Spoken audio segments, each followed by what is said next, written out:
Speaking of Jason Tatum, he is joining us now live on the set. And, of course, what we said, Jason Tatum, he talked about his overall game and what he's been trying to develop in this postseason run. There's been a lot of questions about, oh, Jason Tatum, your shooting percentages, not what they have been in the past. Your scoring, not what it's been in the past. So, Jason, as I say this, as you're getting mic'd up and getting ready for this, I want you to think about this for a second, right? Kudos to you. We've talked to you for the last 4 or 5 years and watched your game develop. But tell us again how important the defensive end has been for you, making sure you get your teammates involved before you have a scoring night like you did in this Game 3 in the finals. Yeah, I've talked about all the time. We've been to this point, and we know what it's like to lose.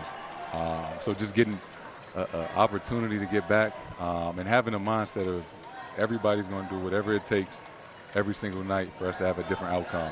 And whether that's having a big scoring night, leading the team in rebounds or whatever, or guarding a big or a guard, whatever you gotta do. Everybody's just on the same page, and we're having fun doing it. Well, we're in Boston. Damn. Chuck, they're cheering for Tatum. I know, but it's a lot of noise for Boston down here right now. They travel deep. Hey, Jason, it's been interesting watching these foods on television for recently, talking about who's the better player and Jason Tatum this, Jason Tatum that. Did that frustrate you? Because it makes me mad, because the most important thing is actually to win the game. And we always say we don't listen to television, but we lie, we do. No, for sure. Has it been frustrating for you, like, yo, man, let's just win the championship?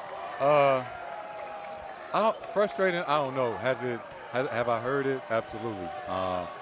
And early in your career, you get all the points and the stats and the individual awards, and then they say you haven't won, and now you're in a position, to win a championship. Now they say you're not putting up numbers. You're not scoring enough. Welcome to the media, brother. For sure. But like you said, it really just comes down to I've been here before, and I know what it feels like to lose, and I never want to feel like that again. And just doing whatever it takes to win the finals. Jason, take me to just the first quarter, your mindset. It seemed like it was totally different. It was attack, it was downhill, no jumpers, everything to the bucket. Yeah, you guys know playing in the league, that first road game is tough, right? They're coming back home. They feel good in front of their fans. And as a competitor, my favorite game to play always is Game 3 in the playoffs. I love that first game and feeling like your back is against the wall in a hostile environment, and just wanting to set the tone for the rest of the guys that, we wasn't going down without a fight. And Jason, that first quarter, they came out, they kind of hit you guys early. You guys kind of weathered that storm, got back in the game, evened it up. And in that third quarter, I mean, you guys, it was as good as I've seen you guys play in a while, just defensively, holding to the 19 points, offensively, the ball moving around. Were there any adjustments at halftime as a team that you guys made, or anything you might have done to help with that blitz or that just incredible performance in the third? Right. And we knew coming into the game that they was going to start off and come out swinging, and it was our job to take that first punch and respond with some punches of our own. And we just talked about halftime. Let's be the team that come out and punches first and knock them back on their heels and just keep going. And we did a hell of a job doing that. One win away from winning your first championship.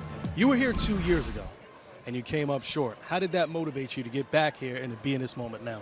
Man, it's losing in the finals is the worst feeling. It's awful. Ever. And it's never a guarantee that you're going to get back.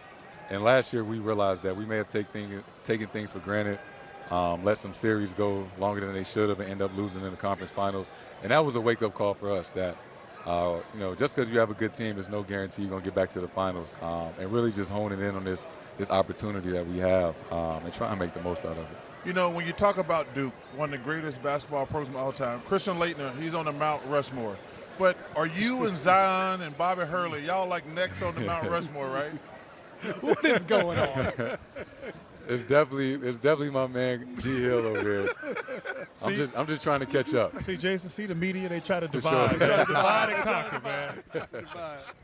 Jason, since we talk about college, my Spartan, Xavier Tillman, tell me what he did tonight. He hadn't played a lot, but, no Porzingis, he stepped in. He doesn't have the stats, but he had a great game. Man, you can't say enough about the role players that we have on our team.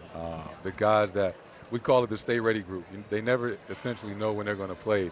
But, you know, when guys go down, that we can and plug and replace at any given time. And, you know, I had a big game, JB did, but we wouldn't win this game without X, right? And understanding that it takes a collective effort through a finals run, that you're going to have guys come off the bench that are going to give you a spurt throughout the game that is going to, you know, help you win. Two great programs. Auburn, not so much. Go ahead. We better. Well, first of all, we've been to the Final Four more recent.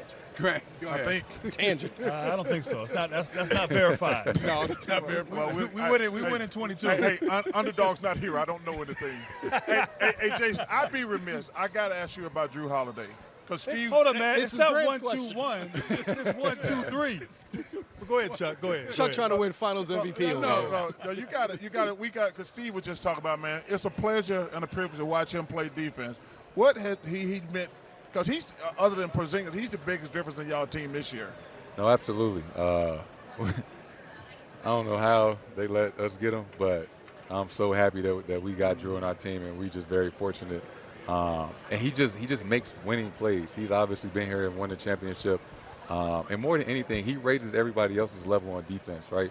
On a team like we have, you don't want to be the weakest link on defense, right? We all take pride in guarding our yard, and it starts with Drew Holiday, and we all just trying to match his level. You know, Father's Day is coming up, so we got to show the moment. You always have your son with you on the floor, on the court. You're definitely going to have a special weekend with him this upcoming weekend, huh? No, absolutely. It's the best thing, best having him here, being able to share these moments. You know, I love it. All right, Jason Tatum, we Drew's going appreciate to be your about time. 6'11". No, for sure. Well, we know he's going to be able to shoot and get buckets. That's Right. one thing we know. All right, Jason Tatum, appreciate your time. Thank you for spending some of it with us. Good luck the rest of the way. One more win. Yes, sir. Don't Appreciate let you guys. Chuck come between us, man. No, for sure.